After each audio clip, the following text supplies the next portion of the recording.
সবাই যখন মৃত্যুটাকে ভীষণ ভয় পায়, আমি তখন হাসতে হাসতে আল্লাহর কাছে ভীষণ সন্তুষ্টি নিয়ে পৌঁছতে চাই যে আমি একটা ন্যূনতম ওই জীবনটা লিড করতে পারলাম, যে আমি একটা ইনসাফের হাসি নিয়ে আমি আমার আল্লাহর কাছে পৌঁছতে চাই।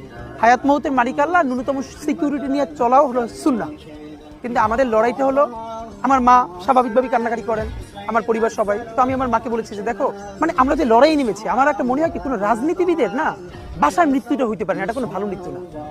যিনি রাজনীতি করেন, যিনি লড়াই করেন, যিনি বিপ্লবী, যিনি সংগ্রামী, তার মৃত্যুটা হবে একটা সংগ্রামের মধ্য দিয়ে, একটা রাজপথে, একটা গ্লোরির মৃত্যু। আমি তো ভীষণভাবে প্রত্যাশা করি, আমি ছোটবেলা থেকে এই স্বপ্নটা দেখি, অনেক জায়গায় বলেছি, যে একটা তুমুল মিছিল হচ্ছে অন্যায়ের বিরুদ্ধে, সেই মিছিলের সামনে আমি আছি, কোনো একটা বুলেট এসে আমার বুকটা হয়তো বিদ্ধ করে দিয়েছে, এবং সেই মিছিলে আমি হাসতে হাসতে আমি শহীদ হয়ে গেছি। এবং সুতরাং আগামী 50 বছর বাঁচলাম, কোনো